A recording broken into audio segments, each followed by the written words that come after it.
Hello, hello, peace and blessings, family. Welcome back to a vibe session here in the Rose Garden Vibes. That's right, we are kicking off.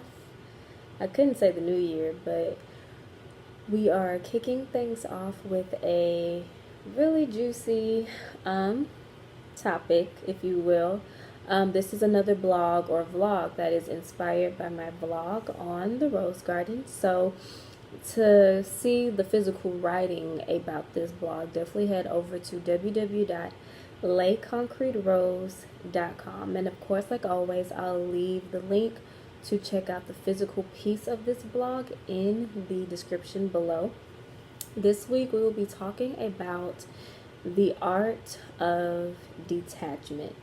This is something that I think that we all pretty much deal with throughout life, period. It is an ongoing process to really detach from the things around us, and that's because presently we are all so plugged in.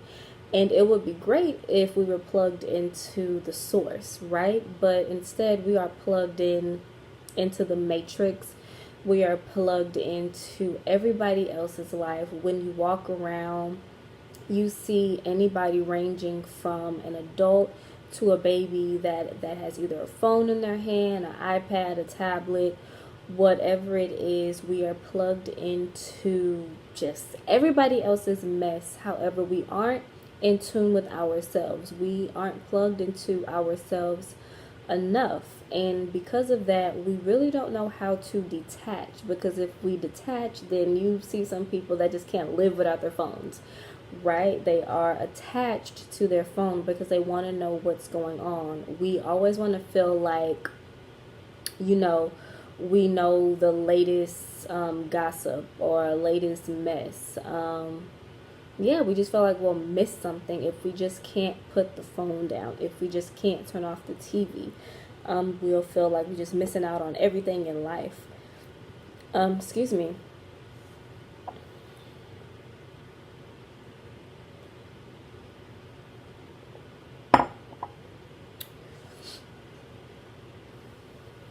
So that is why we're going to come here and we're going to talk about the art of detachment. Now, oftentimes when we say that somebody is detached, we say it in a bad context.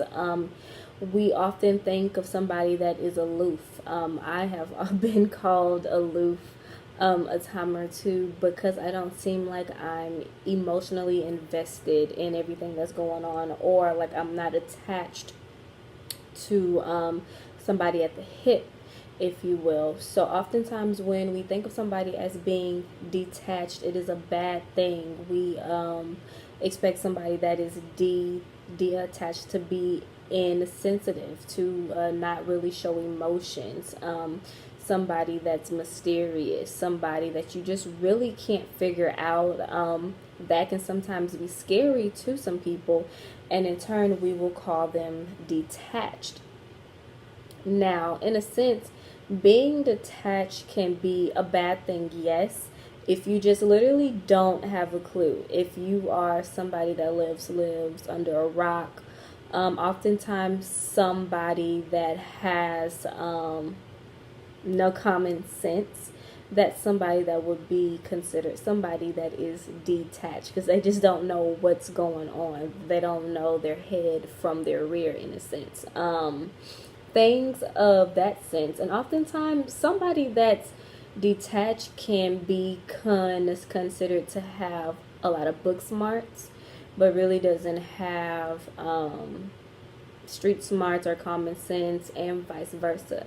That is somebody that would be considerably detached in a bad way because they really don't have anything figured out, right? And oftentimes, yeah, somebody that lives in the clouds, somebody that I guess you would call too spiritual, in a sense. That would be somebody that really doesn't know how to add wisdom to the spiritual knowledge that they do have. You know, somebody that lives in the clouds. but in a bad way. Somebody that really can't put pieces of the puzzle together. That would be somebody that's detached in a negative way, if you will. But on the flip side, we are here to talk about the good things about being detached. Now, the art of detachment is all about letting go. Letting go and letting the universe, letting the Most High do its thing. Now, with that being said, there are a lot of us out there that are control freaks. And you will come across people that kind of praise being a control freak because they just know what's going on, and they can shift how they want their life to go.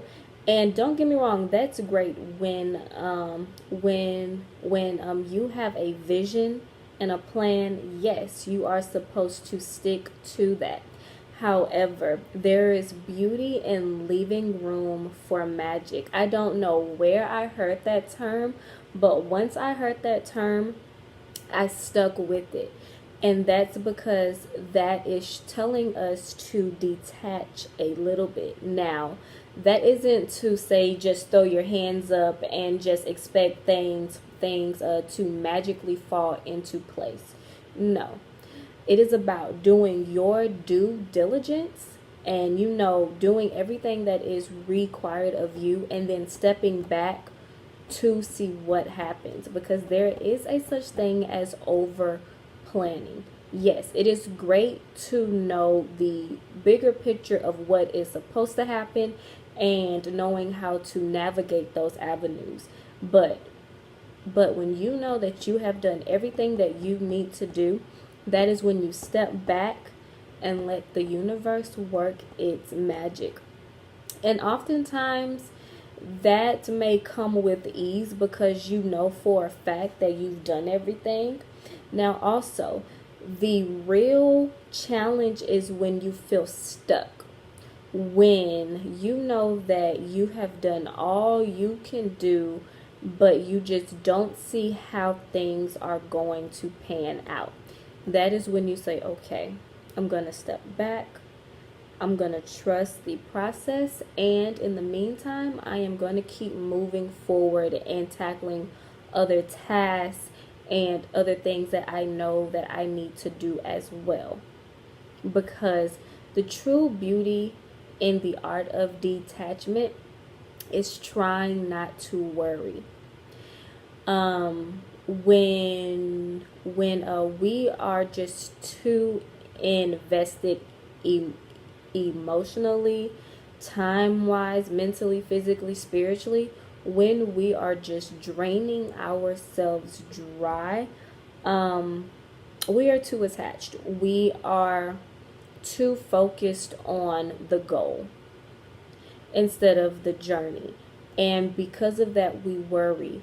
We wonder, what if things don't happen? We worry if it's something wrong with us, if it's something wrong with the plan, if it's, if we aren't ready, if, maybe this person will judge me or I'm not good enough. That is when you need to take a step back and reevaluate, because being too attached to the goal or everything that your life has to offer, being too attached to that can cause anxiety, and we will worry about literally nothing. We will find something to worry about because we don't have full control. And the secret is we have a little bit of control, but we are a part of a plan that is super, super bigger than us. So in that, it is key to know when to hold them and know when to fold them. And that term sounds so sad, but it is basically saying that you need to know when to worry and to fight and give your all, but you also need to know when to step back. We often take that as we need to know when to fight and when to just give up. And the art of the art of detachment is far from giving up. The art of detachment just tells us not to. The art of detachment, one, tells us to not be so possessive and so materialistic, because we don't own anything. We don't own this earth. We don't own anything at all. And that basically means that everything in this lifetime is perishable. We can't take any of this with us when we transcend. All of this is physical matter, and we aren't physical matter. We are spiritual beings. So in that, we shouldn't hold on to anything that doesn't serve our higher purpose.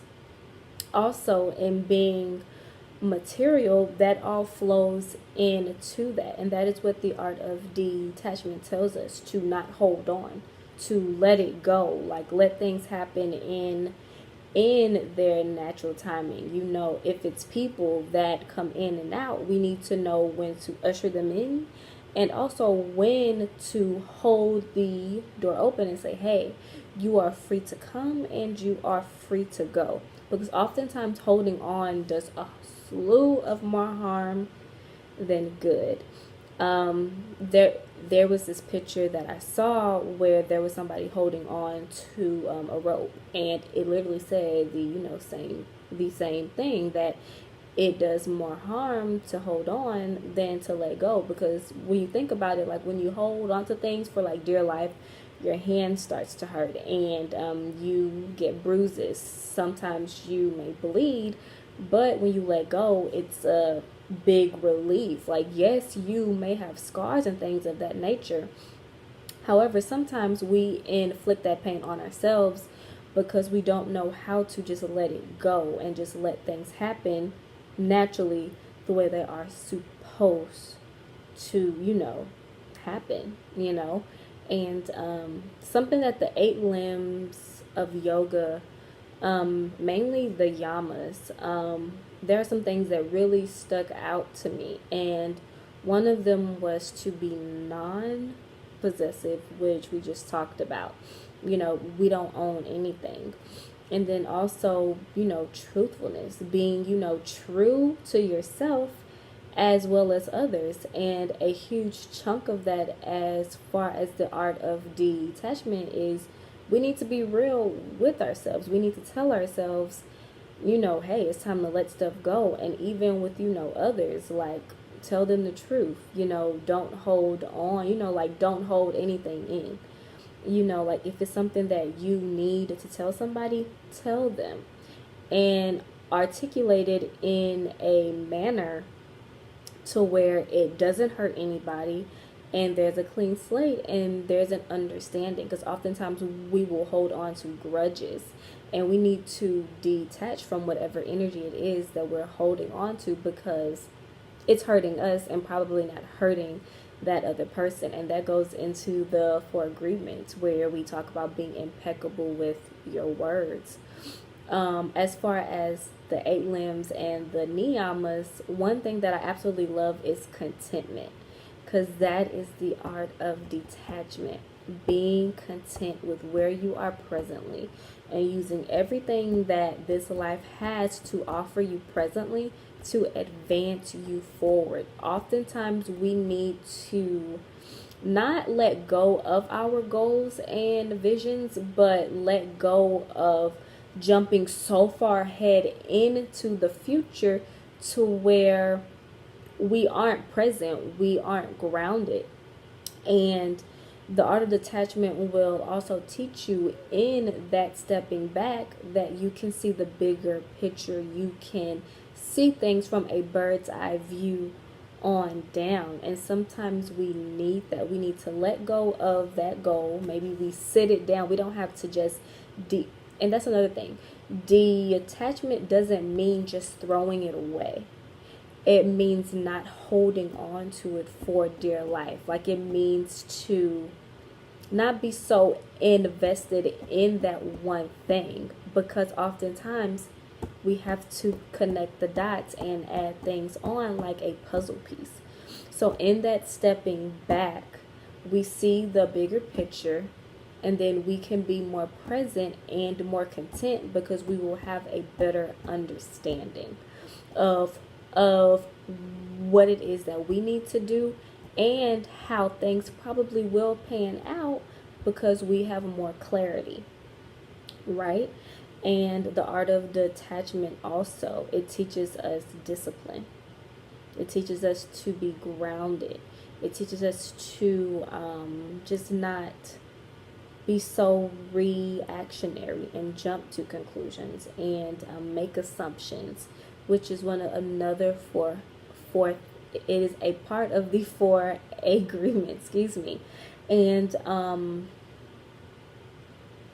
in that you have restraint, because just taking it back to the opener, which was we're so attached to social media, and you'll notice that people are so quick to comment on things, or like even with texting, we can fly off at the handle because sometimes we just don't know how to we don't know how to one, because it's reading so oftentimes we really don't know how the person is saying something, but because we're so invested in the moment, we don't know how to step back and pretty much let it go and come back to that response later, or just ask ourselves, is it even worth it? Like, should I give my time and energy to this? And oftentimes the answer will be no. But yeah, we don't know how to have self-control and really stop ourselves. And with the art of detachment, when you have the willpower to say, you know what, I'm going to step away, I'm going to step back, I'm going to let this go, you will notice that over time you aren't so anxious. You will notice that you don't want to respond super fast. And that's simply because we know how to decipher what is important to us and what isn't. Because oftentimes it helps to ask ourselves, really, will this matter 5 hours from now, 5 days, 5 weeks, 5 months, 5 years? And it also helps to ask, is this argument, grudge, whatever it is, worth ruining a friendship, a relationship, a marriage, whatever it is? Is it worth it? Because sometimes we have to detach from our own thoughts, because every thought we have isn't that serious, and our thoughts are so powerful because when we think it, we can see it. Once we see it, emotions come up, and once emotions come up, that's when we react. That is the chain reaction that happens. And oftentimes we have to detach from our own thoughts in order to become the observer, which is taking that bird's eye view and really ciphering through our own mess. And when we do, that's when we be like, okay, well, maybe I should apologize. Okay, maybe I shouldn't have done that. And that teaches us how to be more mindful and how to, one, better respond, and also how to fix things. Because oftentimes it does take us doing some work to do all of that. Because trust me, the art of detachment is work. It is you being super, super present and willing to apologize, willing to not respond, willing to let go and let things flow properly in its divine timing and order.